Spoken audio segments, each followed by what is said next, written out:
हरे कृष्ण। तो आज हम चैतन्य चरितामृत से कुछ चर्चा करेंगे। चैतन्य महाप्रभु तो है मेरे पास। चैतन्य महाप्रभु और रामानंद राय के बीच में जो वार्तालाप हुआ था, चैतन्य चरितामृत मध्य लीला अध्याय 8 श्लोक क्रमांक 245 से चालू करेंगे। देखते हैं कितने देर तक हम लोग कर पाएंगे। तो 245 जो बोर्ड में है उसको हम लोग एक साथ उच्चारण करेंगे। उसके बाद हम लोग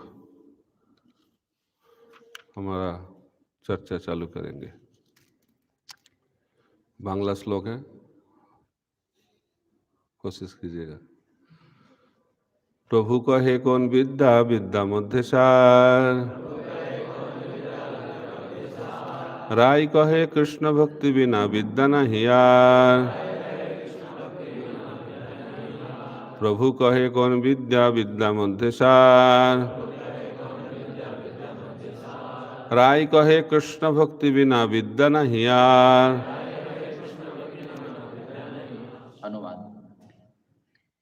एक अवसर पर महाप्रभु ने पूछा, सभी प्रकार की विद्याओं में कौन सी विद्या सर्वाधिक महत्वपूर्ण है? रामानंद राय ने उत्तर दिया, दिव्य कृष्ण भक्ति के अतिरिक्त अन्य कोई विद्या महत्वपूर्ण नहीं है। तात्पर्य। श्लोक 245 से 257 तक श्री चैतन्य महाप्रभु तथा रामानंद राय के प्रश्नोत्तर है। इस आदान प्रदान में भौतिक तथा आध्यात्मिक अस्तित्व के अंतर को दिखाने की चेष्टा की गई है। कृष्ण भावनामृत की विद्या सदा दिव्य है और समस्त विद्याओं में श्रेष्ठ है। भौतिक विद्या का लक्ष्य भौतिक इंद्रिय तृप्ति के कार्यों को बढ़ाना रहता है, किंतु भौतिक इंद्रिय तृप्ति से परे ज्ञान का एक नकारात्मक पक्ष भी है, जो ब्रह्म विद्या अर्थात निर्विशेष दिव्य ज्ञान कहलाता है। किंतु इस ब्रह्म विद्या अर्थात निराकार ब्रह्म के ज्ञान से भी परे भगवान विष्णु की भक्तिमय सेवा का ज्ञान है। यह ज्ञान उच्चतर है और इससे भी बढ़कर है भगवान कृष्ण की भक्तिमयी सेवा, जो सर्वोच्च विद्या है। श्रीमद् भागवतम 4:29-49 के अनुसार, तत्कर्म हरितोषम यत् सा विद्या तन्मतिर्यया, भगवान को प्रसन्न करने के निमित्त किया गया कार्य सर्वोत्तम है और जो विद्या कृष्ण चेतना को बढ़ाए वही सर्वश्रेष्ठ है। श्रीमद् भागवत 7.5.23-24 के अनुसार, श्रवणं कीर्तनं विष्णो स्मरणं पादसेवनम् अर्चनं वंदनं दास्यं साख्यम् आत्मनिवेदनम् इति पुंसार्पिता विष्णोर्भक्तिश्चेनवलक्षणा क्रियते भगवत्यद्धा तदमन्ये अधितुत्तमम्। यह प्रहलाद महाराज का कथन है, जो उन्होंने अपने पिता द्वारा उठाए गए प्रश्न के उत्तर में कहा था।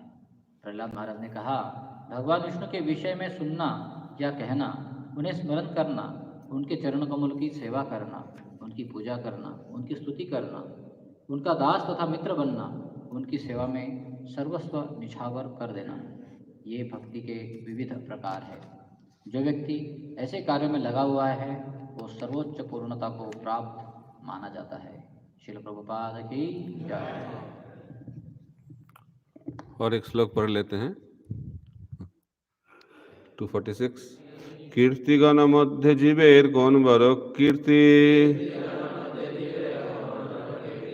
कृष्ण भक्ति बोलिया जहर है ख्याति। कीर्तिगण मध्य जीवेर कौन बरो कीर्ति, कृष्ण भक्त बोलिया जहर है ख्याति। आप अनुवाद, तात्पर्य नहीं। अनुवाद। तब श्री चैतन्य महाप्रभु ने रामानंद राय से पूछा, समस्त यशस्वी कार्यों में कौन सा कार्य सर्वाधिक यशस्वी है? रामानंद राय ने उत्तर दिया, वह व्यक्ति जो भगवान कृष्ण के भक्त के रूप में विख्यात है, वही सर्वाधिक यश तथा कीर्ति भोगता है। हरे कृष्ण। तो चैतन्य महाप्रभु पूछ रहे हैं रामानंद राय को, और रामानंद राय उत्तर दे रहे हैं। तो महाप्रभु ही बता रहे हैं, पूछ रहे हैं, उत्तर दे रहे हैं, माध्यम है रामानंद राय। तो पहला प्रश्न अभी पूछ रहे हैं महाप्रभु। इससे पहले तो बहुत सारे चीज हो गया, अभी ये सेकंड पार्ट 2 रामानंद राय के साथ महाप्रभु का जो वार्तालाप, उसका पार्ट 2 है। पार्ट 1 और डिटेल्स में ये थोड़ा, मैंने एक सेमिनार दिया था, उसका नाम दिया था पिनाकल ऑफ ट्रांसेंडेंस। इधर रामानंद राय के माध्यम से महाप्रभु सर्वश्रेष्ठ चीज इस दुनिया में क्या है वो बता रहे हैं। तो प्रभु पूछ रहे हैं, महाप्रभु, प्रभु का मतलब महाप्रभु, राय का मतलब रामानंद राय, ठीक है। तो चैतन्य महाप्रभु पूछ रहे हैं, कौन विद्या विद्या मध्य सार। हम लोग इधर बहुत ज्ञान प्राप्त करते हैं, विद्या प्राप्त करते हैं, बहुत विद्वान है, बोलते हैं ना, इतना बड़ा बड़ा डिग्री है। तो उसको समझाने के लिए प्रश्न पूछा गया है।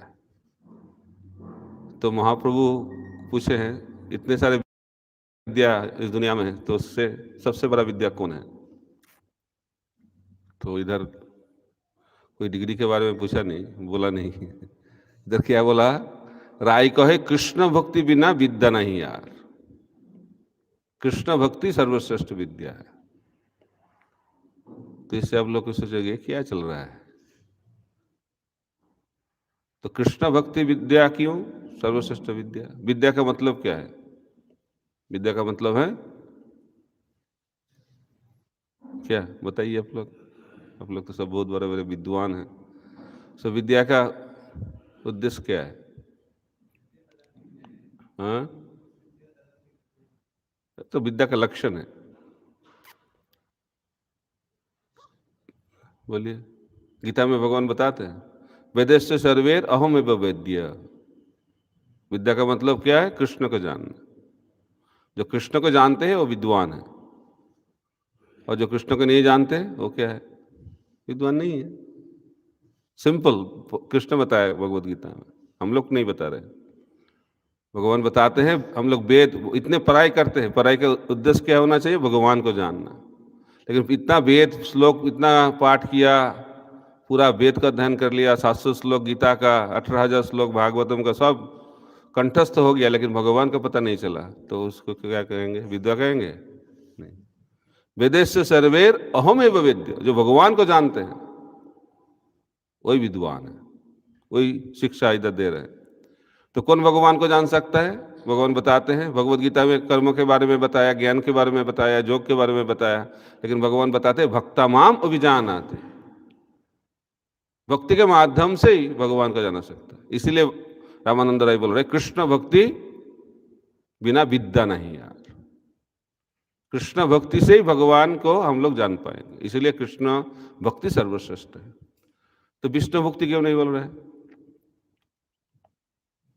कृष्ण भक्ति बोल रहे हैं। प्रभुपाद जी बताते हैं, जड़ विद्या है, जड़ विद्या क्या है, जड़ विद्या सब माया रो वैभव, और कुछ बोला है, मैं नहीं बताऊंगा। इधर व्यक्तिविनोद ठाकुर एक गाना भी लिखा है, जड़ विद्या क्या है, ठीक है।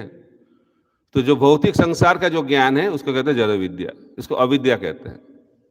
अविद्या क्यों कहते हैं, इस अंधकार, कृष्ण सूर्य सम माया अंधकार, इस दुनिया में भौतिक संसार माया का संसार है। इधर कोई सूरज का उजाला नहीं निकलता है, तो वो निकल रहे हैं, इस सूर्य से हमारा हृदय का अंधकार नहीं जाएगा, जो अंधेरा है हृदय के अंदर वो नहीं जाएगा। तो इसीलिए कृष्ण जब हमारे हृदय में उदित हो जाएंगे, तब इस हृदय का जो अंधेरा है वो चला जाएगा। तो इसीलिए प्रभुपाद जी बताते हैं तात्पर्य में, इस भौतिक संसार का एक ज्ञान होता है, विद्या होता है, उसके बाद ब्रह्म विद्या।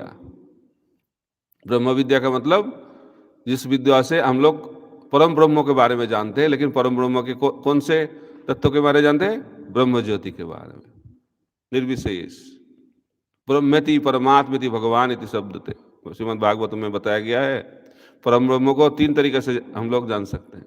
ब्रह्म के बारे में, परम ब्रह्म 3 तरीका, ब्रह्म, ब्रह्म का मतलब निर्विशेष ब्रह्म, परमात्मा और स्वयं भगवान। तो ये ब्रह्म विद्या जो है, प्रभुपाद जी बोलते हैं नेगेटिव नॉलेज बोल रहे हैं। Another negative form of knowledge is Brahma Vidya. Negation, negation क्यों? इसका मतलब है इस ज्ञान से हम लोग भौतिक संसार से निकल सकते हैं, लेकिन चिन्मय जगत में प्रवेश नहीं कर सकते, बीच में अटक जाएंगे हम लोग, है कि नहीं? इसको कहते हैं ब्रह्म विद्या। मुक्ति है, इसको कहते हैं सायुज्य मुक्ति। निर्विशेष ब्रह्म में हम लोग चले जाएंगे। और ये सायुज्य मुक्ति भी दो तरीका का होता है, ब्रह्म सायुज्य, ईश्वर सायुज्य। जब भगवान के ब्रह्म ज्योति में हम लोग चले जाते हैं उसको कहते हैं ब्रह्म सायुज्य, और जब भगवान के दिव्य शरीर में हम लोग घुस जाते हैं उसको कहते हैं ईश्वर सायुज्य। शिशुपाल का जैसे हुआ। तो उसके बाद भक्ति का ज्ञान। भक्ति का ज्ञान सर्वश्रेष्ठ क्यों है? क्योंकि इस ज्ञान से हम लोग भौतिक संसार से तो निकल जाएंगे, उसके बाद हम लोग किधर चले जाएंगे? चिन्मय जगत में चले जाएंगे। तो उधर अनंत कोटि वैकुंठ है, तो विष्णु भक्ति से वैकुंठ में हम लोग प्रवेश कर सकते हैं। लेकिन इधर बताइए कृष्ण भक्ति, कृष्ण भक्ति के माध्यम से हम लोग किधर चले जाएंगे? गोलोक में चले जाएंगे। गोलोक, गोलोक नहीं, गोलोक में चले जाएंगे। गोलोक का भी 3 लेयर हैं, द्वारका, मथुरा, वृंदावन, ठीक है नहीं? तो हम लोगों का लक्ष्य है, महाप्रभु का लक्ष्य है, सबको किधर लेके जाएंगे? द्वारका नहीं, मथुरा नहीं, किधर लेके जाना है? वृंदावन। हरे कृष्णा, वेलकम। आपके टॉपिक का चर्चा हो रहा है अभी। काल जो प्रश्न पूछा है उसके लिए टॉपिक चुना गया है आज। तो इसीलिए महाप्रभु शिक्षा दिए। भक्ति रसामृत सिंधु रूप गोस्वामी ने लिखा। उधर कृष्ण भक्ति का 3 स्तर के बारे में चर्चा किया गया है। कृष्ण भक्ति, शुद्ध भक्ति। कृष्ण भक्ति भी शुद्ध हो सकता है, मिश्र भी हो सकता है। मिश्र का मतलब मिलावट है, मिक्स वेजिटेबल बोलते हैं ना, वो सारे चीज मिक्स करते हैं, मिक्स वेज। और कल युग में मिक्स का बहुत डिमांड है मार्केट में, तो इसलिए मिश्र भक्ति का डिमांड ज्यादा मार्केट में है। लेकिन अनएडल्टरेटेड शुद्ध भक्ति का उतना मार्केट नहीं है। तो हम लोग जो भक्ति के चर्चा करेंगे उसको कहते हैं शुद्ध भक्ति। भक्ति रसामृत सिंधु में शुद्ध भक्ति के बारे में चर्चा किया गया। उसका एक मुख्य लक्षण है अन्नाभिलाषिता शून्यम। जिस भक्ति में भगवान को संतुष्ट करने का जो इच्छा, वो छोड़ के और कुछ इच्छा नहीं रहेगा, यही शुद्ध भक्ति का लक्षण है। ठीक है, क्लियर हुआ? इतना जानने का कोई जरूरत नहीं है, सिंपल ट्रुथ। हम लोग क्या कर रहे हैं उससे शुद्ध भक्ति का पता नहीं चलेगा। क्यों कर रहे हैं? हम लोग अंग्रेजी बोलते हुए it's not the content but the intent, तो दिमाग में घुसता है। इंटेंशन क्या है? हम लोग बाहरी में चीजों में बहुत ध्यान देते हैं, लेकिन अंदर का चीज के बारे में चर्चा नहीं करते। एक कलियुग का लक्षण है। तो भक्ति भगवान भवग्राही जनार्दन है। भक्ति जो सेवा का बाहरी दृष्टि से कोई भगवान का कोई इंटरेस्ट नहीं है। अंदर क्या है, भाव है क्या? इसलिए बताते पत्रं पुष्पं फलं तेम जो मैं भक्ता प्रयोजित। क्या ऑफरिंग हो रहा है वो इंपॉर्टेंट नहीं है, फूल फल से भी हो जाएगा, लेकिन भक्ति होना चाहिए। ठीक है ना? तो इंटेंट क्या होना चाहिए? भगवान को संतुष्ट करना। ये बहुत बड़ा साइंस है। हम लोग इस दुनिया में अटक गए क्योंकि वो इच्छा नहीं है हमारा। हमारा क्या इच्छा है? खुद को संतुष्ट करना। प्रभु जी ये मेरे को बहुत अच्छा लगता है, ये सेवा भी बहुत अच्छा लगता है, ठीक है नहीं? वो सेवा अच्छा नहीं लगता है। किसको अच्छा नहीं लगता है? मेरे को अच्छा नहीं लगता है। तो क्या हो गया है? मिश्र भक्ति हो गई। ठीक है ना? तो शुद्ध भक्ति का मतलब जो भगवान को संतुष्ट करे, वो करने के लिए जो रेडी है, उसको कहते हैं शुद्ध भक्ति। तो प्रश्न उठता है, इसमें ही बहुत प्रश्न आ जाता है। भगवान को संतुष्ट, भगवान संतुष्ट हो रहे कैसे पता चलेगा? अर्जुन को तो भगवान ने बताया युद्ध करो, तो अर्जुन का जिंदगी आसान हो गया। लेकिन अभी तक कृष्ण नहीं है, नहीं कृष्ण के शुद्ध भक्त वो किधर है? किधर मिलेगा? कल प्रश्न हुआ, शुद्ध भक्त किधर मिलेगा? जिधर शुद्ध भक्ति होता है उधर शुद्ध भक्त मिलेगा, है कि नहीं? तो शुद्ध भक्त बहुत विरल है कि नहीं?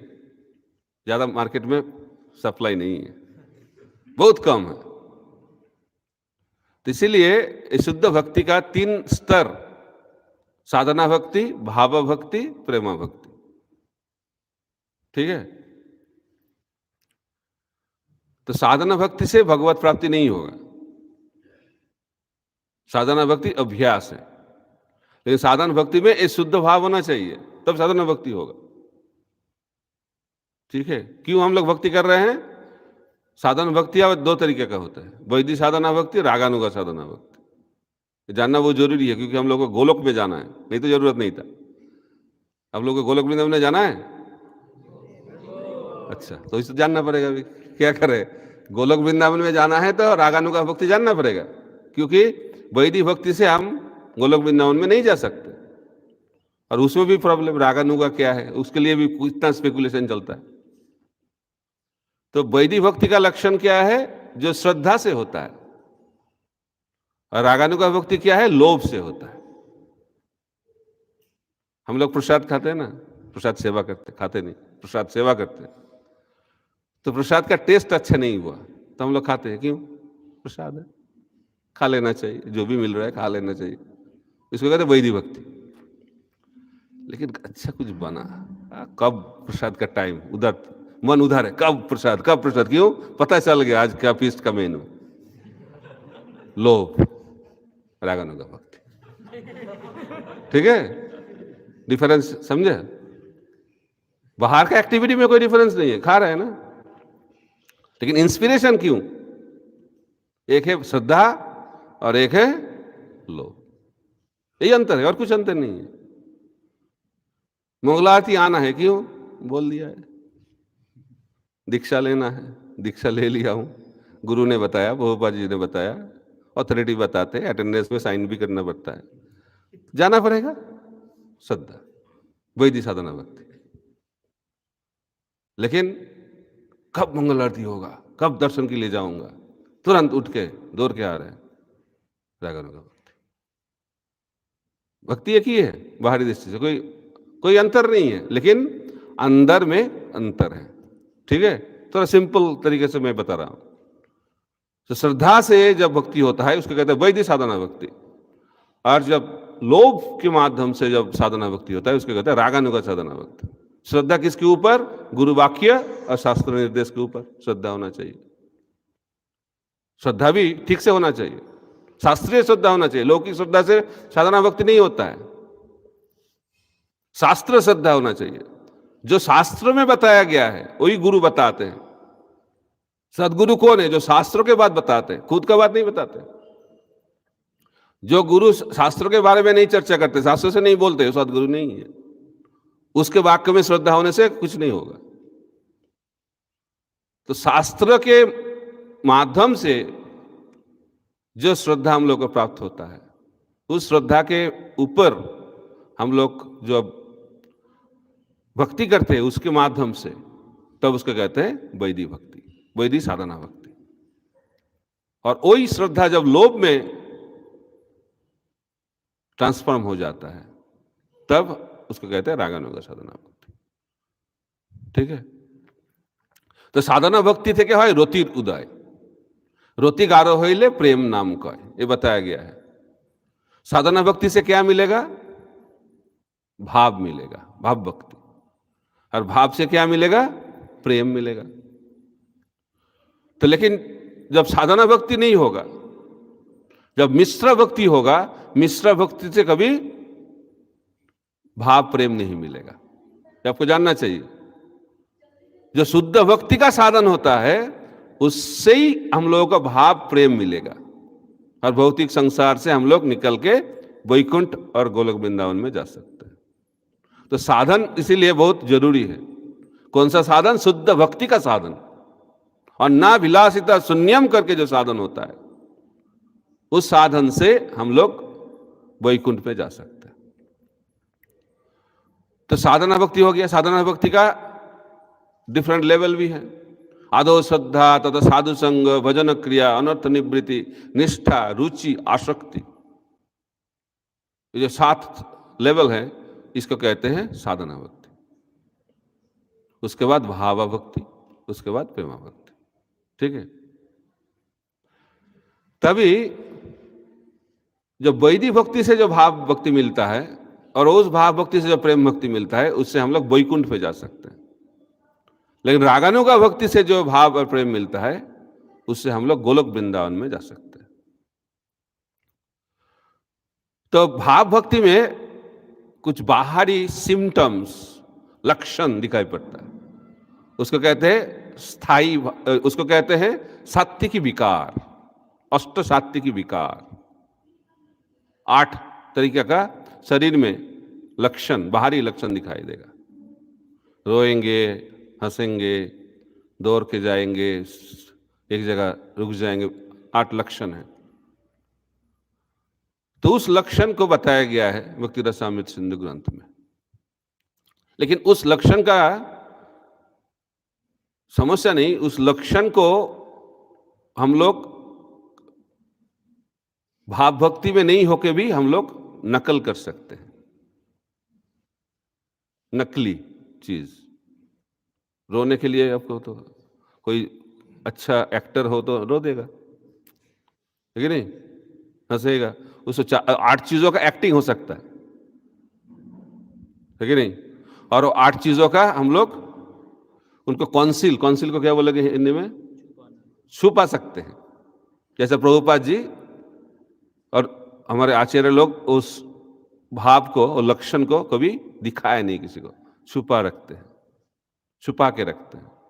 तो यही इस लक्षण का डिफेक्ट है। ये क्या है? उसको हम लोग इमिटेट को नकल, ठीक है, हम लोग नकल कर सकते हैं और उसको हम लोग छुपा भी सकते हैं। जो जेन्युइन है वो उसको छुपा सकते हैं, और जो नकली है उसको नकल कर सकते हैं। तो उससे कैसे पता चलेगा कि इसका भावा भक्ति है कि नहीं है? पता नहीं चलेगा। लोग जिसके पास भावा भक्ति नहीं है उनके पास बाहरी लक्षण आ जाए, वो भावा भक्ति में क्यों रो रहे हैं? देखिए कितना रो रहे हैं, कभी देखा नहीं इतना भाव किसी को, भावा भक्ति नकली है। लेकिन और एक भक्त भाव भक्ति लेवल में है लेकिन वो दिखा नहीं दे रहे, क्या भावा भक्त है, कुछ दिखाई नहीं पड़ रहा है। इससे भावा भक्ति का लक्षण हम लोग को पता नहीं चलेगा। इसीलिए रूप गोस्वामी ने भक्ति का, भाव भक्ति का 9 लक्षण बताया गया है, बताया। वो 9 लक्षण हम लोग नकल नहीं कर सकते और वो 9 लक्षण हम लोग छुपा भी नहीं सकते। अटक गए। तो जिसके पास ये 9 लक्षण होगा वही भावा भक्ति स्तर में है। इसको कहते हैं चेकलिस्ट। ठीक है। कैसे पता चलेगा? लोग पूछते हैं कैसे पता चलेगा प्रभु भावा भक्ति में कौन है कि नहीं है? भक्ति रसामृत ग्रंथ पढ़ो, पता चलेगा। ठीक है। तो हम लोग पढ़ेंगे। ये श्लोक आप कंठस्थ भी कर सकते हैं, फेमस वर्स है, 2 वर्स में भक्ति रसामृत सिंधु 1.3.25-26। तो भक्ति रसामृत सिंधु जो प्रभुपाद जी ने लिखा उसमें श्लोक नहीं है, ये भानु महाराज के जो बुक है उसमें आप प्राप्त कर सकते हैं। ठीक है। खांतिरभ्यर्थ कालत्यम विरक्तिर्मानसुन्नता आशाबंध समुत्कंठा नाम गाने सदा रुचि आसक्ति तद्गुणख्याने प्रीतिस्तद्वसति स्थले इति अद्य अनुभावा सुर ईता भावानुकुरे जने। ये वर्ष है, 2 वर्ष। ठीक है। तो इसमें भाव भक्ति का 9 लक्षण बताया गया है। तो पहला क्या है? शांति, सहनशीलता, टॉलरेंस। अभ्यर्थ कालत्यम, नॉट वेस्टिंग टाइम। 24 घंटा भगवान के सेवा में रहेंगे। उसके बाद विरक्ति, डिटैचमेंट। उसके बाद मान शून्यता, अहंकार से मुक्त। आशाबंध, भगवान की कृपा के ऊपर 100% विश्वास। समुत्कंठा, उत्कंठित, कब भगवान का दर्शन मिलेगा, समुत्कंठा। नाम गाने सदा रुचि, भगवान के नाम में, गुणों में सदा रुचि। 24 घंटा भगवान के नाम का श्रवण कीर्तन करते हैं। आसक्ति स्ताद गुना खाने, भगवान का जो गुण है उसको व्याख्या करने के लिए बहुत आसक्ति है। प्रीतिस्ताद बसति स्थले, भगवान के धाम में रहने के लिए बहुत इच्छा, प्रीति। तो यही भक्ति का, भाव भक्ति का ना लक्षण है। ठीक है, तभी उसका थोड़ा थोड़ा हम लोग चर्चा करेंगे। करना चाहते हैं? होना चाहिए प्रभु जी? ठीक। तो एक एक के लिए तो मैं एक क्लास लगेगा मेरे को, तो क्या करूं? छोटा छोटा करके बोलना चाहिए। तो पहला जो है वही तो सबसे बड़ा डिस्कशन है, शांति, सहनशीलता। उसमें तो हम लोग का सब कुछ चला जाता है, सहन नहीं कर पाते। Oh very very difficult to tolerate, very difficult to tolerate. यही तो कलयुग का लक्षण है कि नहीं? इसलिए हम लोग एक साथ नहीं रह पाते, तुरंत क्रोधित हो जाते हैं, उसके बाद वो सारी चीज कर देते हैं। क्यों सहनशीलता क्यों नहीं है? क्योंकि हमारे अंदर दीन भाव नहीं है, दैन्यता नहीं है।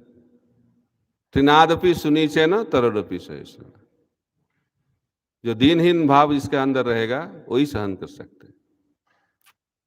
लेकिन जिसके पास अहंकार है वो कभी सहन नहीं कर पाते। तो कलियुग में सब अहंकार का पहाड़ है, लेकिन नहीं, पहाड़ जैसा अहंकार। अहंकार कैसा? पहाड़ जैसा। तो छोटा चीज से ही झगड़ा चालू। तो उसको आपको लाइव टेलीकास्ट देखना है तो लोकल ट्रेन में जाइए, ठीक है ना? इतना छोटा छोटा चीजों में, नेक्स्ट स्टेशन में उतरेगा फिर भी वो सीट के लिए झगड़ा चालू। कभी सिर्फ झगड़ा नहीं, उससे भी ज्यादा आगे बढ़ते हैं, है कि नहीं? यही चलता है, छोटा छोटा चीजों में झगड़ा करते हैं। क्यों? क्योंकि हमारे अंदर सहनशीलता नहीं है। सहनशीलता क्यों नहीं है? हमारे अंदर ज्ञान नहीं है। इस दुनिया में सब कुछ अनित्य है। ये ज्ञान जब होगा तो हम लोग सहनशील बन जाएंगे। मात्रा स्पर्शस्तु कौन्तेय शीतोष्ण सुख दुखदा अगम पाइनो नित्यस्तांग तितिक्षक्ष भारत। ये सब अनित्य है। मात्रा स्पर्शस्तु कौन्तेय, शीतोष्ण सुख। अभी क्या है? ठंडा है, ठंडी के मौसम चल रहा है अभी। कब तक रहेगा? फरवरी तक रहेगा, टेम्पोररी है। उसके बाद क्या होगा? धीरे धीरे धीरे धीरे गर्मी चालू हो जाएगा। कब तक रहेगा? 2-3 महीना। उसके बाद वर्षा का मौसम आ जाएगा। सब कुछ क्या है? परमानेंट है। तो हम लोग को क्या करना चाहिए? तो कौन सहन कर पाएगा? जो जानता है ये सब अनित्य है, सहन कर लेगा। इसलिए सुख और दुख ऐसा ही है, ठंडी और गर्मी जैसे। सुख होने से हम लोग बहुत अच्छा लग रहा है, बहुत अच्छा लग रहा है। इनको पता होना चाहिए ज्यादा दिन तक नहीं रहेगा, फिर आ जाएगा। कौन आ जाएगा? हमारा फ्रेंड आ जाएगा, दुख। इस दुनिया में दुखी हैं, लेकिन दुख थोड़ा कम हो जाता है, हम लोग सोचते सुखी हो गए हम लोग। ठंडा में दुख लग रहा है, जो ठंडा थोड़ा कम हो जाए वो बहुत अच्छा वेदर है अभी। लेकिन वो ठंडा जब ज्यादा कम हो जाएगा, गर्मी, फिर दुख। फिर गर्मी जब कम हो जाएगा फिर सुख हो जाएगा। दुखी हैं हम लोग, दुखालयम है, लेकिन थोड़ा दुख घट जाता है, तब हम लोग सोचते हैं ओह बहुत अच्छा हुआ है, एसी चला देते हैं, बहुत आनंद लगता है एसी में, अभी हीटर चला देंगे, तो इससे कुछ फर्क नहीं पड़ेगा जिंदगी में, क्योंकि ये सब अनित्य हैं। लेकिन सहन करने से क्या होगा, बाकी सब जो गुण हमारे चरित्र में प्रकाशित होगा। लेकिन ये सहनशीलता नहीं होगा तो बाकी सब गुण प्रकाशित नहीं होगा। यही सिद्धांत है। तो इसलिए पहले ही बताते हैं शांति, भाव भक्ति का पहला लक्षण। जो सहन करेगा, हरिदास ठाकुर सहन कर रहे हैं, कितना सहन, अल्टीमेट एग्जाम्पल है। हम लोग नकल नहीं कर सकते हैं क्योंकि हम लोग उतने उन्नत भक्त नहीं बन पाए, लेकिन हरिदास ठाकुर दिखा रहे हैं सहनशीलता क्या का लक्षण क्या है। सिर्फ सहन नहीं कर रहे हैं, जो उनको क्या कर रहे हैं, आदर कर रहे हैं, काजी के लोग मार रहे हैं। कैसे मर रहे हैं, कोले से मर रहे हैं। कितने जगह मर रहे हैं, 22 बाजार में। वो लोग सोचते 22 बाजार एक मार्केट का नाम है, नहीं, 22 बाजार का मतलब 22 बाजार। लोग सोचते ऐसा क्या, 22 बाजार लगता है कोई नाम है, 22 बाजार का नाम है 22 बाजार, ऐसा नहीं है। 22 बाजारों में पिटाया गया है उनको। ठीक से, किससे पिटाया गया है, जो से बोलिए, तो अच्छा लगता है, जो खाया है उसको पता है। छोटा छोटा हम लोग बचपन में खाए थे, अभी तो अलाउ नहीं है। जो खाया है उसको पता है, उससे बहुत सारी चीज चेंज होता है चरित्र में। तो क्या हुआ, तो इस 22 बाजार का भी एनालिसिस कर रहे हैं। तो पहले क्या हुआ था, हिस्ट्री क्या बोल रहे हैं हम लोग, जब केस स्टडी करते हैं ना, केस स्टडी, तो केस स्टडी में बताया गया है जो ऐसा जो पिटाई जिसको मिला, 1 बाजार और 2 बाजार मैक्सिमम, ठीक है, उससे क्या होता है, वो सरेंडर हो जाता है, नहीं तो मर जाता है। समझ में आया कैसा हो रहा है, स्कूल कॉलेज का नहीं है, पिता माता भी नहीं है, खतरनाक है इसका पिटाई। तो 22 बाजार में हो रहा है। तो हरिदास ठाकुर, तो उसका तो कोई पता नहीं चल रहा है, वो तो हरे कृष्ण कर रहे हैं, हरे कृष्णा कृष्ण कृष्ण हरे हरे, हरे राम राम राम हरे हरे। और वो जो काजी के लोग हैं, सिक्योरिटी, वो लोग तो थक गए, पूरा दिन भर का चल रहा है। उन्होंने बोला आप मर जाओ हरिदास, नहीं तो हम लोगों को मरना पड़ेगा। आप नहीं मरोगे तो क्या होगा, काजी हम लोगों को मार डालेगा। दया आ गया, ठीक है मैं मर जाता हूं, समाधि में चले गए।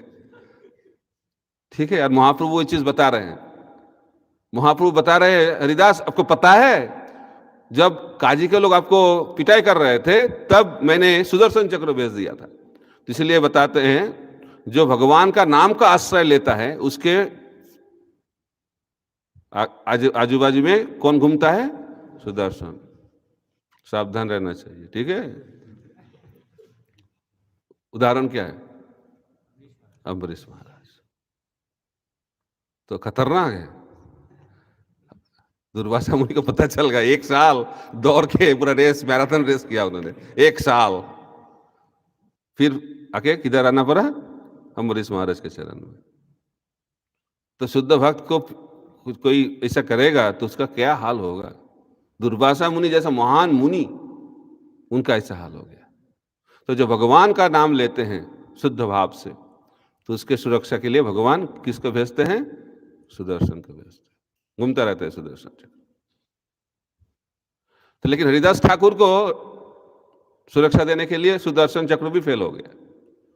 महाप्रभु ने भेजा लेकिन सुदर्शन चक्र वापस आ गए। तो महाप्रभु ने बताया अरे आपको मैंने भेजा था उनको खत्म कर देने के लिए, लेकिन आप लौट के आ गए, नहीं मेरा कोई आप आदेश नहीं मान रहे हो, कैसा सेवक हो आप। तब सुदर्शन ने बताया अरे आपका ही सेवा कर रहा हूं मैं, तो कैसे सेवा, मैंने आपको बोला उनको मार के आ जाओ, लेकिन आप वापस आ गए। तो मैं क्या करूं, आपने ही तो बताया आपसे ज्यादा बड़ा है आपका भक्त। बताया कि नहीं आपने? हाँ तो बताया, सही है। तो आप बोल रहे हैं उनको मार मार डालो, लेकिन हरिदास बोल रहे हैं उनको क्षमा कर दो। मैं क्या करूं? वापस आ गए।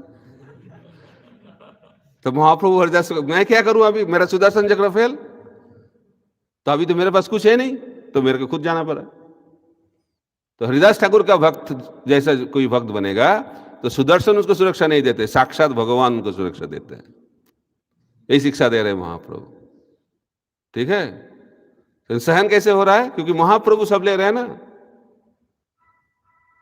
जो उसके ऊपर प्रहार हो रहा है, उस प्रहार को कौन ले रहे हैं? महाप्रभु खुद ले रहे हैं, और दिखा रहे हैं। और उसके पीछे, महाप्रभु के पीछे लाल लाल दाग हो गया था पीठ में, दिखा रहे साक्षात भगवान, इसलिए सहन हो पा रहा है। तो भगवान ही सहन शक्ति देते हैं। तो जब भगवान के शरण में हम लोग आ जाएंगे तो हम लोग सहन कर पाएंगे। ठीक है? तो इसीलिए डिफरेंट लेवल का टॉलरेंस है, लेकिन महाप्रभु हरिदास ठाकुर के माध्यम से सहनशीलता का अल्टीमेट एग्जाम्पल स्थापन किया। लेकिन हम लोगों को चालू करना चाहिए सहन। किससे सहन करना चाहिए? वेग, सदवेग, मन का वेग, इंद्रिय का वेग को दमन करना चाहिए, सहन करना चाहिए। इसको कहते हैं वेग सहिष्णुता। काम, क्रोध, लोभ का वेग गीता में बताया गया, उसको सहन करना चाहिए। उसके बाद वेग सहिष्णुता के बाद पर मत सहिष्णुता, tolerating the opinion of others, उसको सहन करना चाहिए। और एक कलयुग की सबसे बड़ा कठिनाई है, my opinion is the best opinion, my way is the highway. ठीक है नहीं? तो वेग सहिष्णुता के बाद पर मत सहिष्णुता, उसके बाद द्वंद्व सहिष्णुता। द्वंद्व का मतलब डुअलिटी, मात्रा स्पर्श कौन, डुअलिटी है इस दुनिया। और उसके बाद पर उत्कर्ष सहिष्णुता, tolerating the prosperity of others. ये चारों तरीके का सहनशीलता साधक लोगों को करना चाहिए। तो आपका क्या होगा? धीरे धीरे धीरे धीरे धीरे हम लोग हरिदास ठाकुर जैसा सहनशील बन सकेंगे। तो इसीलिए सहन करना बहुत जरूरी है। मन का, इंद्रिय का जो वेग, जो अर्जेस है, उसको सहन करना पड़ेगा। ठीक है? और किसी का डिफरेंस ऑफ ओपिनियन हो रहा है, उसको टॉलरेट करना पड़ेगा, सहन करना पड़ेगा। कहीं मेरे से आगे बढ़ रहा है किसी चीजों में, उसको सहन करना पड़ेगा। और इस दुनिया का जो डुअलिटी, उसको कहते हैं द्वंद्व। हाँ, अभी सर्दी का मौसम है, गर्मी का मौसम है, कभी हमारा सक्सेस होगा, डिफीट होगा, कोई कोई सम्मान करेगा, नहीं करेगा, तो डुअलिटी है, उसको सहन करना पड़ेगा। तो ये पहला टॉलरेंस, शांति। उसके बाद अवर्त कालतम, एक मुहूर्त भी नष्ट नहीं करेंगे जो भाव भक्ति स्तर में है। प्रभुपाद जी बताते हैं, मेरे से सीखो। एक रात में बहुत मिडनाइट में वो सेक्रेटरी को बुलाया, वो चले दर के चले, क्या कर रहे थे? वो प्रभुपाद रेस्ट ले रहे थे। क्यों? टायर्ड है। क्यों? रात में अभी मिडनाइट है प्रभुपाद, मेरे लिए भी मिडनाइट है। तो प्रभुपाद अनुवाद करते थे, ठीक है चले जाओ, हरे कृष्ण। इससे प्रभुपाद दिखा रहे हैं जो शुद्ध भक्त होते हैं उसके लिए प्रभुपाद बोलते हैं एक मुहूर्त भी चला जाता है कृष्ण सेवा छोड़ के, वो दुख होता है उनको। और हम लोगों को सोचते हैं कब सेवा खत्म होगा, उसमें आनंद मिलता है कि नहीं? आज का सेवा खत्म हो गया, बाप रे, फिर काल, वो अभर्त काल तो नहीं हुआ। तो हम एक एग्जाम्पल देते हैं, जो भक्ति में जिसका रुचि है, नाम में रुचि और नाम में रुचि नहीं है, तो प्रभुपाद जी बताते हैं नाम में आनंद मिलता है, चैंट एंड बी हैप्पी, बताया कि नहीं? नाम में रुचि है तो नाम से आनंद मिलता है, नाम करने से। लेकिन जिसके पास रुचि है उसका एक अलग तरीके का आनंद है, और जिसके पास रुचि नहीं है उसके पास भी आनंद है नाम से। तो जिसके पास रुचि नहीं है उसको भी नाम से आनंद मिलता है। जब 16 माला खत्म होता है बहुत आनंद मिलता है, सबसे ज्यादा celebration, it's a moment of celebration. 16 माला हो गया और किसी को मंगलवार से पहले हो जाए, उससे ग्रेट सेलिब्रेशन। मैंने खत्म कर दिया क्या 16 माला, आनंद मिलता है, बहुत आनंद मिलता है। आपको सबको पता है ना, जो 16 माला करते हैं पता है। लेकिन जिसके पास रुचि है उसको कैसे आनंद मिलता है? आनंदम मुनिवर्धनम पति पदम पुण्णामृता साधनम, नाम से आनंद मिलता है। हरे कृष्णा कृष्णा कृष्णा हरे हरे, हरे राम राम राम हरे हरे, नाम में आनंद मिलता है। तो रुचि का लक्षण है नाम 16 माला होने के बाद भी जप करने का इच्छा होगा।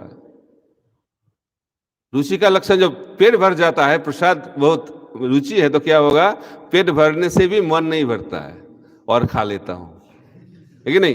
क्योंकि रुचि है। और लेकिन प्रसाद में कुछ रुचि नहीं हो, क्या खा ले, ठीक है, कब खत्म होगा कर लेते हैं, कोई रुचि नहीं है, ये लक्षण है। तो इधर बताया गया अभ्यर्थ कालत्यम, जो भाव भक्ति स्तर में है वो 24 घंटा भगवान के सेवा में जुड़ के रहता है। तो लोग बोले सोता नहीं क्या? क्या सोते हैं? पोपा जी बोलते हैं शुद्ध भक्त कभी सोते नहीं, ये क्या हुआ? तो थोड़ा रेस्ट लेते हैं, क्योंकि शरीर का थोड़ा टायर्डनेस आ जाता है, सिर्फ सेवा करने के लिए थोड़ा रेस्ट लेते हैं, सोते नहीं। अंतर होता है कि नहीं? और जो बहुत उन्नत भक्त हैं जब सोते हैं तब भी भगवान का सेवा चलता है, भगवान का चिंतन होता है। प्रभुपाद जी के एक शिष्य प्रभुपाद जी को पूछा, प्रभुपाद सोने के टाइम कैसे भगवान का चिंतन होगा प्रभुपाद?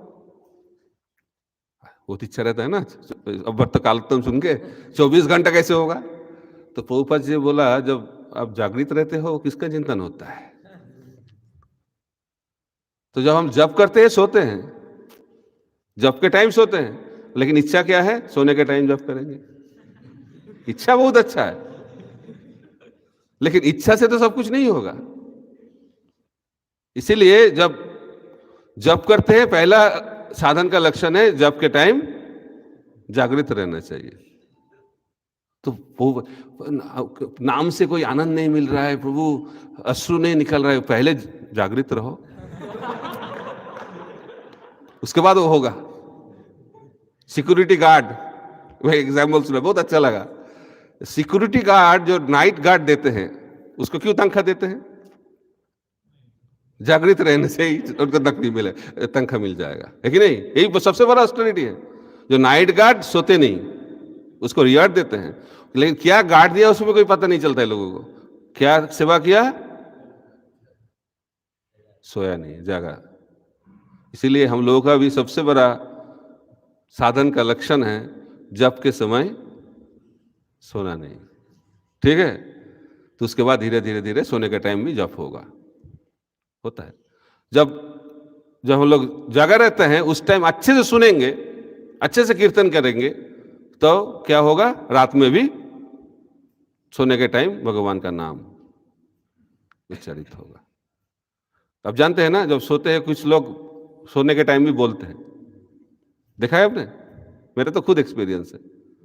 एक बार मैंने सो रहा था, सब भक्त लोग थे, मैंने जग गया, कोई बात कर रहे हैं, कोई आया गया लगता है, उठा, देखिए सो के बोल रहे हैं, क्या बोल रहे हैं नहीं बताऊंगा, लेकिन बोल रहा था। तो जो हम लोग आसक्त जो चीज में है वही बताएंगे ना जब सोने के टाइम। तो जब नाम में आसक्त होते हैं, अर्जुन जब भगवान एक बार दिखाया एक भक्त को, अर्जुन इतने प्रिय क्यों है उनके, तो अर्जुन सो रहे थे, लेकिन अर्जुन सोने के टाइम भी उसके श्वास से भगवान का नाम निकल रहा था। कृष्ण, जादव, माधव, गोविंद, सब नाम निकल रहे थे भगवान के नाम। इसको कहते हैं शुद्ध भक्त। क्योंकि जो साधन ठीक से किया है, साधन का पहला लक्षण है साधन के समय सोना नहीं, तब इस स्तर में हम लोग आ सकते हैं। ठीक है, अव्वर्त कालत्व। उसके बाद विरक्ति, 9 बज गया, 2 हुआ, तो बाकी क्या करेंगे? 9 बज गया, थोड़ा सा ही बोला, लेकिन ज्यादा मैंने डिटेल्स में नहीं गया, फिर भी 2 में अटक गया। तो कल चर्चा करेंगे और बाद में चर्चा करेंगे। कल तो हमारा अलग क्लास है ना, हाँ, लेकिन कल तो बोल रहे थे संडे क्लास है, अलग रहेगा, तो बाकी हम लोग बाद में चर्चा करेंगे। ठीक है, लेकिन आपको 9 चीज़ों के बारे में कुछ जानकारी तो हो गया, तो 2 के बारे में हम लोग चर्चा किए। उसके बाद भी बहुत सारे चीज़ हैं, विरक्ति, मानशून्यता, आशाबंध, बड़ा बड़ा डीप टॉपिक है, उसके लिए हम लोगों को टाइम चाहिए डिस्कस करने के लिए। तो आज कथा का भी विश्राम देते हैं। हरे कृष्णा कृष्णा कृष्णा हरे हरे, हरे राम राम राम हरे हरे। तो कोई प्रश्न है तो पूछिए आप लोग। हरे कृष्णा।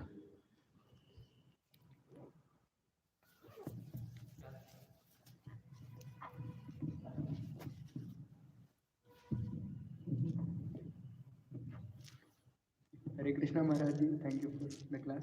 महाराज जी 2 प्रश्न थे, अगर आप इधर। 2 उधर आपका कितना? 1 और 2, ठीक है।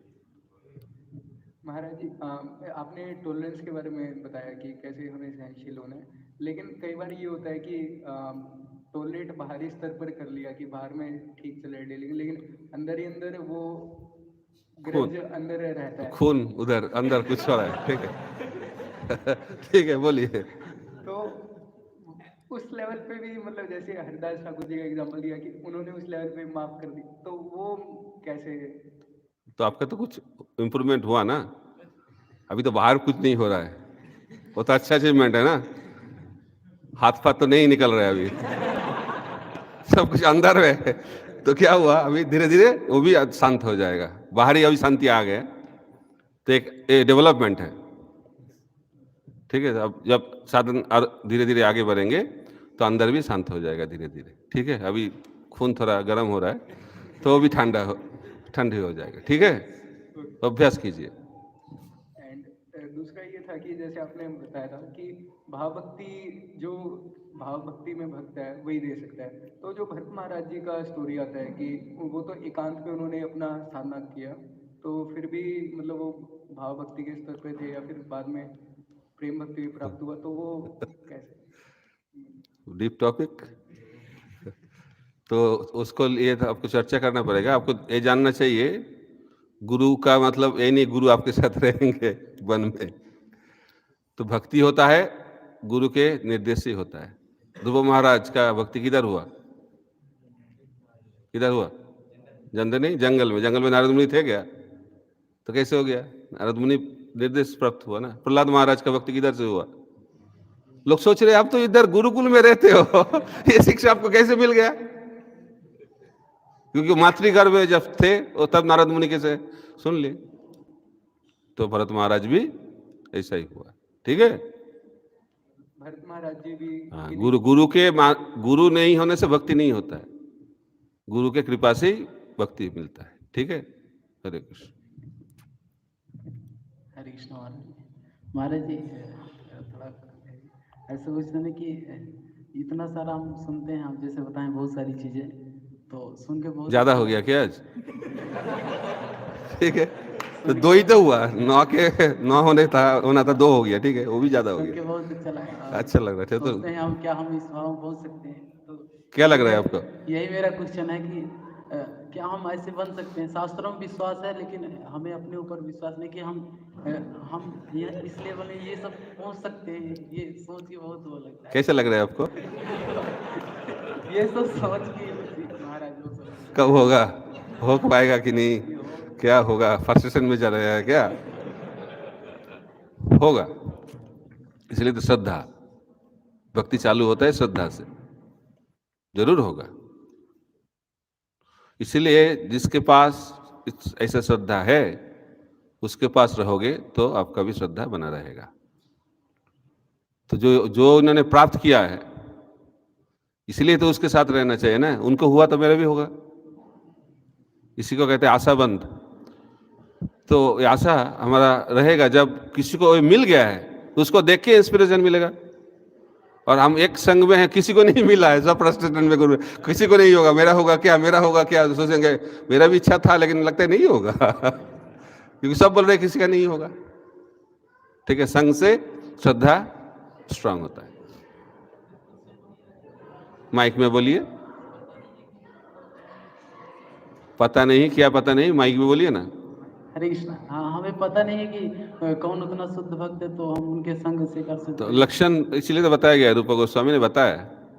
लक्षण चेक करने जो लक्षण जिसके पास होगा वही भाव भक्ति में है, जिसके पास ये लक्षण नहीं है वो भाव भक्त नहीं है। इसे स्पेकुलेशन की कोई जरूरत नहीं है। जिसके पास ये ना लक्षण होगा वही भाव भक्ति स्तर में है, नहीं तो वो नहीं है। हम लोग बताने से कोई भाव भक्ति स्तर में नहीं जाएगा। जिसके अंदर, जिसके चरित्र में इन लक्षण रहेगा, ना लक्षण, वही भाव भक्ति स्तर में। ठीक है, Hare Krishna. Thank you. Divyanitai Prabhu, the last question ना। ठीक है, तो और एक क्वेश्चन पूछिए तो और एक सेमिनार का टॉपिक निकल जाएगा। हरे कृष्ण। थैंक यू महाराज और दोबारा और अच्छी तरह से भक्ति के और गहराई का वर्णन करने पे। तो महाराज आप एक पॉइंट बता रहे थे, श्रद्धा मतलब शास्त्र श्रद्धा। एक बड़ा ही प्रश्न रहता है कि जनरली जो श्रद्धा हम देखते हैं कि जो जिस प्रकार से हमारा प्रीचिंग होता है, हम लोग व्यक्ति और गुरु पे ज़्यादा श्रद्धा रखते हैं और शास्त्रों के प्रति थोड़ा कम श्रद्धा और उनको इम्प्रेसिस नहीं किया जाता है। तो शास्त्र और गुरु का जो रोल है इस पे महाराज जी थोड़ा सा। बहुत अच्छा। तो तीनों चीज होता है, साधु, गुरु, शास्त्र। लेकिन साधु कौन बन सकता है? जो शास्त्र के बारे में बताएगा। कौन गुरु बन सकता है? जो शास्त्रों से बताएगा। जो शास्त्रों से नहीं बताएगा, प्रभुपाद जी बताते हैं शास्त्र इज द रूट। जब शास्त्र से हम लोग बात नहीं करेंगे तो साधु गुरु नहीं है। तो साधु गुरु से ही हम लोगों का शास्त्रों का ज्ञान मिलता है। तो असली साधु गुरु कौन है? जो शास्त्रों का बात बताएगा। प्रभुपाद जी बताते हैं वही गुरु होते हैं जो शास्त्रों का बात बताते हैं। इसलिए कनेक्टेड है, कोई प्रॉब्लम नहीं। लेकिन हम लोग गुरु से सुनेंगे लेकिन शास्त्रों का चर्चा नहीं करेंगे तो सेंटिमेंटल बन जाएंगे, लेकिन नहीं। इसलिए तीनों का आश्रय लेना चाहिए, साधु, गुरु, शास्त्र। तो जब साधु कुछ बोल रहे हैं आपको चेक करना पड़ेगा, गुरु क्या बोल रहे हैं, शास्त्र क्या बोल रहे हैं। जब गुरु कुछ बोल रहे हैं आपको चेक करना पड़ेगा, शास्त्र क्या बोल रहा है, साधु क्या बोल रहा है। तो ये तीनों का चेक होना चाहिए, साधु, गुरु, शास्त्र। लेकिन रूट क्या है, फाउंडेशन क्या है, सोर्स क्या है? शास्त्र। ठीक है। महाराज हमको इस प्रकार से प्रचार नहीं करना चाहिए कि गुरु का नाम लेके किसी को डराना नहीं चाहिए। उनके पास शास्त्र भी उपस्थित है जिससे वो कोई गुरु वाक्य वो शास्त्र से नहीं मिल रहा है तो शास्त्र वाक्य सर्वश्रेष्ठ प्रमाण है। ठीक है ना। इसलिए हम लोगों को श्रद्धा सबके ऊपर होना चाहिए, लेकिन कौन सोर्स है। जैसे एक वकील, लॉयर जब कोर्ट में कुछ बोलेगा, केस स्टडी बोलना पड़ेगा, नहीं तो लॉ बुक को रेफरेंस करना पड़ेगा। इसी तरह साधु गुरु को कुछ बोलना है तो शास्त्रों से रेफर करके बोलना चाहिए, नहीं तो उस वाक्य का कोई वैल्यू नहीं है। ठीक है। मैं कुछ मन से बोल दिया तो उसमें तो कुछ नहीं होगा। प्रभुपाद जी बोलते हैं इज अ बोगस गुरु, जो शास्त्र से नहीं बोलते हैं। तो शास्त्र प्रमाण, शास्त्र इज अ प्रमाण। और महाराज जैसे कभी कभी हम लोग जब सुनते हैं, कभी कभी कोई लोग ऐसा बात बता देते हैं कि फिर हमें दिखता है कि वो शास्त्र में कहीं लिखा हुआ है लेकिन इन्होंने पढ़ा नहीं है इसलिए बोल नहीं रहे। लेकिन वो इतने इम्फेसिस उस पॉइंट पे डालते हैं कि भाई यही लिखा है। तो ऐसी स्थिति में कैसे सुनना चाहिए और उसको कैसे ग्रहण करना चाहिए? रिपीट कीजिए, हाँ, क्वेश्चन रिपीट कीजिए। क्वेश्चन हमारा कि कभी कभी हम लोग सुनते हैं जब सीनियर से या अन्य भक्तों से, तो वो कुछ पॉइंट बोल देते हैं और वो पॉइंट कहीं और लिखा रहता है और वो बोलते हैं कि ऐसा लिखा ही नहीं है, शास्त्र में लिखा है और उनको पता नहीं, लेकिन वो इतने जोर से बोलते हैं कि बोलते यही सही है और नहीं तो दूसरा सही है ही नहीं। तो सही बोल रहा है ना? नहीं, तो शास्त्र में लिखा नहीं है वो बोलते हैं। हाँ, मतलब वो ऐसी बात मतलब कि ये नहीं लिखा है, लेकिन लिखा है कहीं शास्त्र में, अच्छा इन्होंने पढ़ा नहीं है। अच्छा, तो उनको पढ़ने के लिए बोलिए। तो जो अपने से सीनियर को कैसे बताया जाए कि पढ़ने के लिए? जो और सीनियर है उनसे बोलिए, उनको जो क्लास देने से पहले सर शास्त्र ठीक से पढ़े। पढ़ाई करना चाहिए ना, शास्त्र नहीं पढ़ेंगे तो कैसे हो, तो थोड़ा स्पेकुलेशन होगा। जो गुरु से नहीं सुनेंगे, शास्त्र से नहीं पढ़ेंगे, तो स्पेकुलेशन ज़्यादा निकलेगा, है कि नहीं? उसमें तो ज़्यादा इम्पैक्ट नहीं होगा। तो प्रभुपाद जी बोलते हैं गुरु पियोन जैसा है, जो गुरु से सुने हैं उसको ट्रांसमिट करना है। इसलिए गुरु वाक्य, शास्त्र वाक्य ठीक से सुनना चाहिए, तब अच्छे हम लोग प्रचारक बन सकते हैं। ठीक है, इसलिए Bhagavad Gita as it is, शास्त्र वाक्य एज इट इज, गुरु वाक्य एज इट इज। लेकिन हम लोग थोड़ा वैरायटी ले आने के लिए थोड़ा स्पेकुलेशन डाल देते हैं, तो उसमें प्रॉब्लम होता है। ठीक है, हो गया खत्म? अभी भी है?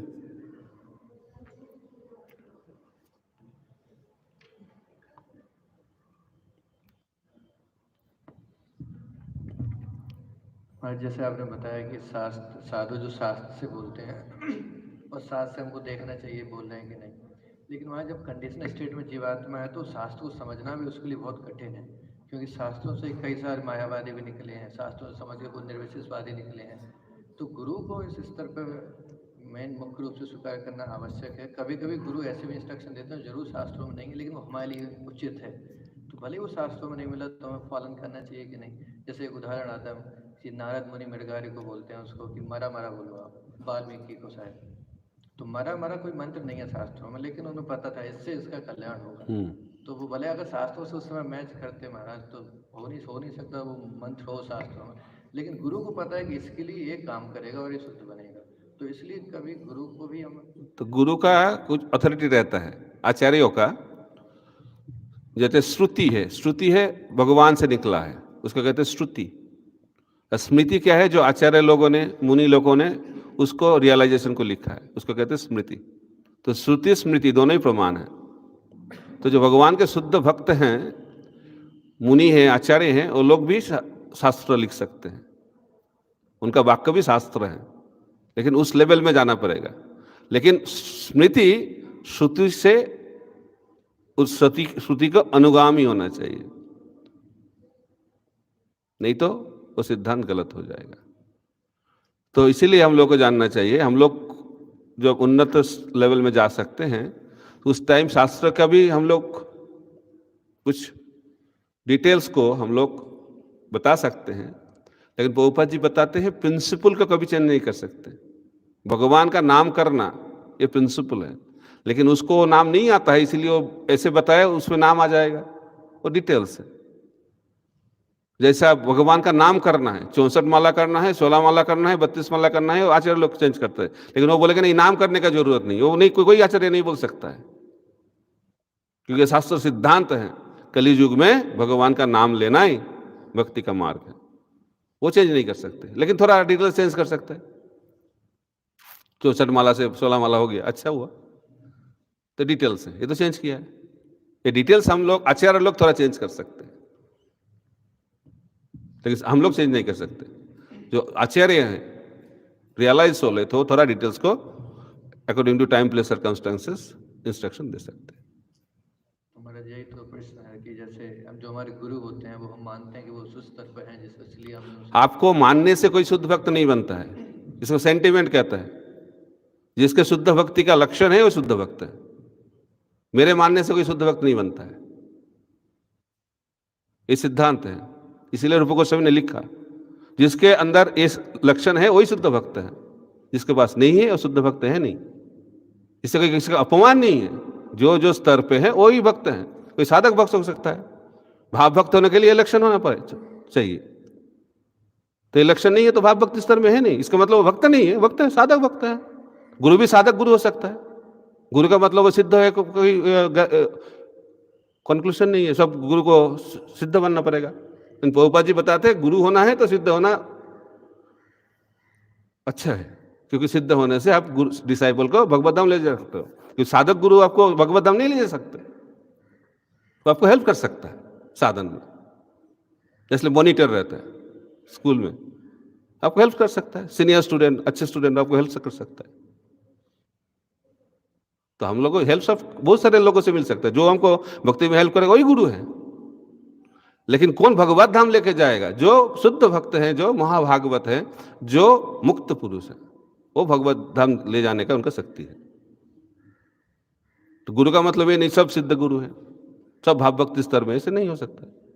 जिसके अंदर ये लक्षण है वही भाव भक्ति स्तर में, ठीक है। एकदम सही बात है आपका कि शुद्ध जो हमारे आचार्य हैं, जैसे भाव स्तर पे हैं, वो सब लोग मानते हैं, या फिर लक्षण भी हैं। नहीं आप फिर आप मानते से नहीं होगा, हम लोग माने व ना माने, प्रभुपाद जी का कोई ना माने और माने, वो शुद्ध भक्त हैं, क्योंकि उनके अंदर ये लक्षण है। लेकिन किसी पास नहीं है, मैं मान रहा हूं, उसका मतलब वो शुद्ध भक्त नहीं बन गया। तो शुद्ध भक्त मेरे मानने से नहीं मानने से सिद्धांत नहीं होता है, जिसके अंदर ये लक्षण है वही शुद्ध भक्त है, जिसके पास नहीं है वो शुद्ध भक्त नहीं है। इसलिए तो लिखा है ना शास्त्र प्रमाण, इसलिए बोलते अवतारो नाही कहे आमे अवतार, मुनि सब जानी कहे लक्षण विचार। इसका लक्षण जिसको कोई इमिटेट नहीं कर सकता है और जो किसी को कोई छुपा नहीं सकता, ये लक्षण देखना पड़ेगा। इसलिए रूप गोस्वामी इतना उन्होंने कठिनाई के माध्यम से इसको प्रकाशित किया है हम लोगों के लिए, ताकि हम लोग प्रताड़ित नहीं होए और कोई हम लोगों को प्रताड़ित नहीं कर पाएंगे, ठीक है। हाँ, महाराज प्रश्न ये था कि जो 9 लक्षण हैं ये केवल एक वैष्णव गुरु ही शो कर सकते हैं, और कोई जैसे मायावादी है वो सब नहीं कर सकते? आपका प्रश्न का कोई, अब मैं क्या बताए, शुद्ध भक्ति जो भाव भक्ति में है उसका लक्षण है।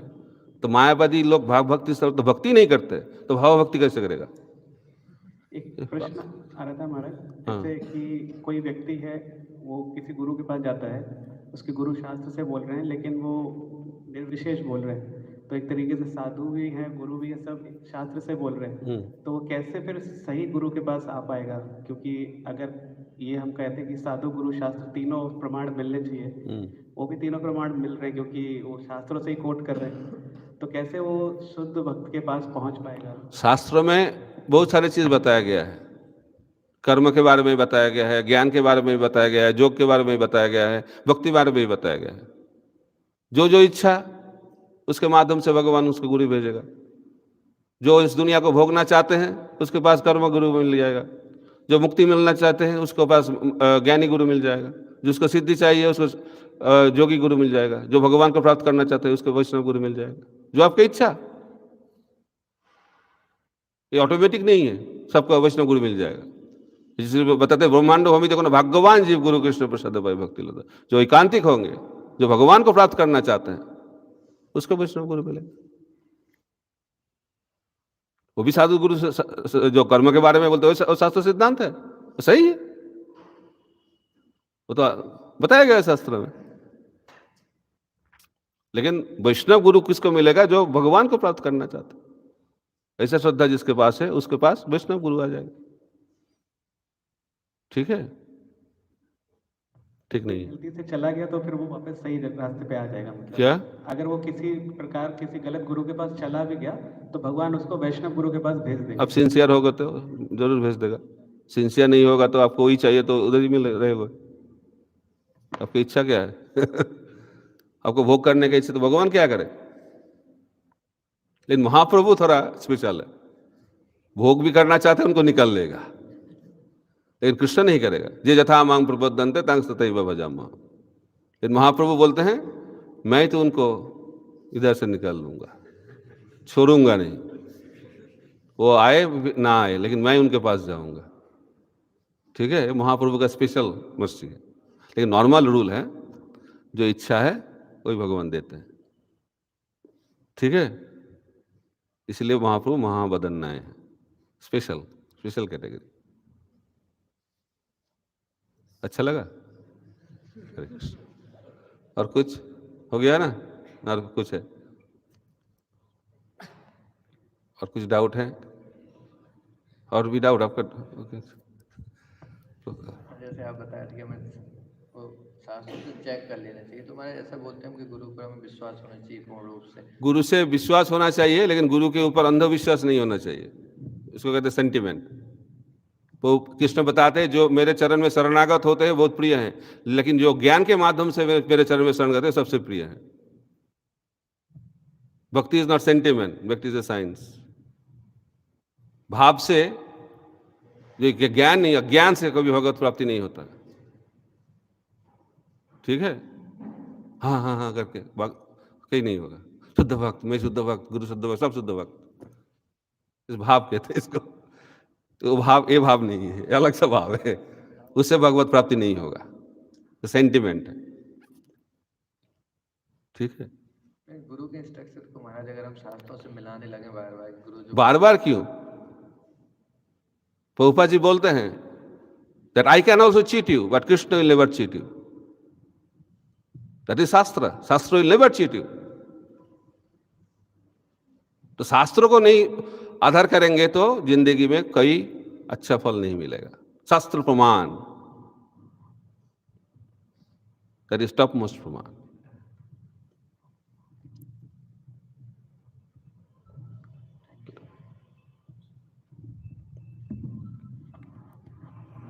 एक पॉइंट आप बता रहे थे बीच में कि जैसे जो 8 लक्षण है उसको कोई इमिटेट भी कर सकता है, फिर आपने बताया कि लेकिन ये जो 9 लक्षण है वो कोई इमिटेट भी नहीं कर सकता और वो कोई छुपा भी नहीं सकता, ऐसा बता रहे थे। हाँ, that is why he has, this is a checklist, real checklist. अष्टसात्विक विकार is not a real checklist. Okay, ये 9 लक्षण भाव भक्ति का चेकलिस्ट है। तो जिनके पास में है वो इसको छुपा भी नहीं सकते हाँ। और इमिटेट भी कर नहीं सकते उसको। कैसे करेंगे? देखिए ना, करके देखिए। इमिटेट करिए, टॉलरेंस इमिटेट कितने दिन तक कर सकते हैं, निकल जाएगा। जब गाली निकलता है ना, मदर लैंग्वेज ही निकलता है, कॉन्स्टिट्यूशन निकल जाएगा। एक और महाराज आप बोले थे कि जैसे कोई अगर मिश्रित भक्ति कर रहा है तो कभी फिर दूसरे स्टेज पे नहीं आ पाएगा। क्या? कोई अगर मिश्र भक्ति कर रहा है वो तो साधन भक्ति नहीं है। तो साधन भक्ति में, मिश्र भक्ति को साधन भक्ति में काउंट नहीं किया जाता है। साधन भक्ति है शुद्ध भक्ति। तो अगर शुद्ध भक्ति, साधन भक्ति है, शुद्ध भक्ति है, तभी वो आगे वाले लेवल पे जाएंगे। ये सब लेवल साधन भक्ति जो शुद्ध भक्ति के साधन है उसके माध्यम से होगा। मिश्र भक्ति का अलग, जो कर्म मिश्र भक्ति है वो स्वर्गलोक जाएंगे, उच्च लोक में जाएंगे। जो ज्ञान मिश्र भक्ति वो मुक्ति प्राप्त करेंगे, जो जोग मिश्र भक्ति अष्ट सिद्धि प्राप्त करेंगे, तो उसका अलग डेस्टिनेशन है। ठीक है, उसका भी डिफरेंट कॉम्बिनेशन है। कर्म मिश्रा भक्ति, भक्ति मिश्रा कर्म, प्रोपोर्शन। कौन पूछ रहा था? मैथमेटिक्स, परसेंटेज उधर है, परसेंटेज बताया गया है कि परसेंटेज ज्यादा, जब भक्ति का परसेंटेज ज्यादा है, कर्म का परसेंटेज कम है तो कर्म मिश्रा भक्ति, लेकिन भक्ति का परसेंटेज कम है लेकिन कर्म का ज्यादा है तो भक्ति मिश्रा कर्म। ऐसा बहुत वैराइटीज है। तुझी गोस्वामी ने भक्ति संदर्भ में बताया है बहुत सारे डिटेल्स। ठीक है, हरे कृष्ण। तभी कथा का विराम हो जाए। हरे कृष्णा कृष्णा कृष्णा हरे हरे, हरे राम राम राम हरे हरे। श्री चैतन्य चरितामृत की जय, श्रीमन महाप्रभु की जय, श्री हरि नाम संकीर्तन की जय। निताय गौर प्रेमानंदे, हरि हरि बोल।